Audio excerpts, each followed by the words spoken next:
Hello students, today's question is meiotic division of the secondary oocyte is completed. Question में बोला है कि secondary oocyte की meiotic division complete किस stage पर होती है, किस टाइम पर होती है, वो हमें ऑप्शन में से चूज़ करके बताना है. सो इस प्रोसेस के लिए हमें पता होना चाहिए, इस क्वेश्चन के लिए हमें पता होना चाहिए the process of oogenesis. Oogenesis starts from oogonia, which is the female germ cell. In germ cell में होता है माइटोसिस, माइटोटिक डिवीजन होता है और वो अपना नंबर बढ़ाती है, कॉपीज़ बनाती है and form primary oocyte. Primary oocyte में फर्दर डिवीजन होता है which is the first meiotic division, जो कि बनाता है secondary oocyte and a polar body.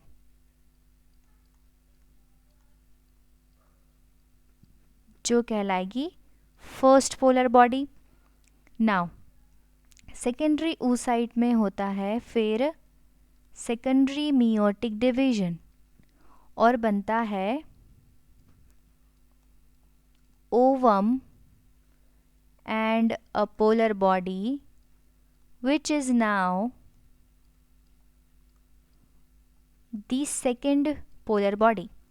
और जो ये फर्स्ट पोलर बॉडी है उसमें भी सेकेंड मियोसिस होता है और वो बनाते हैं फर्दर दो पोलर बॉडीज. तो oogenesis में टोटल 4 पोलर बॉडीज बनती हैं और एक ओवम बनता है. नाउ दिस स्टेज जो oogonia से प्राइमरी oocyte बनने का जो प्रोसेस है वो at the time of pregnancy ही हो जाता है, in the embryonic life. Primary oocyte में further development occurs in the age of puberty और सेकेंडरी oocyte मियोसिस 2 मेटाफेज में आके अरेस्ट हो जाता है, रुक जाता है. So it is arrested eight the stage of metaphase puberty के टाइम पे.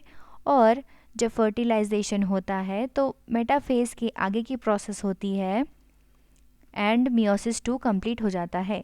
सो ये होता है आफ्टर फर्टिलाइजेशन.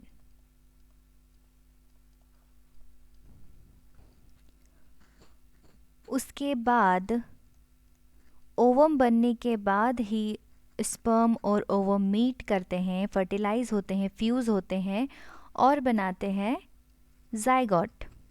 सो ये प्रोसेस था oogenesis का. Now let's see the options कि उसमें क्या दिया है कि सेकेंडरी oocyte का meiotic डिवीजन कंप्लीट कब होता है. सो हमने देखा it is after fertilization. A option में क्या दिया है, A prior to ovulation. Ovulation secondary oocyte बनने के बाद हो जाता है at the stage of metaphase, यहीं पे हो जाता है ओव्यूलेशन. और फेलोपियन ट्यूब में ओवम पहुंचकर स्पर्म से मीट करता है. सो ओव्यूलेशन के पहले कंप्लीट नहीं होता है meiotic division in the secondary oocyte. So ये इनकरेक्ट है.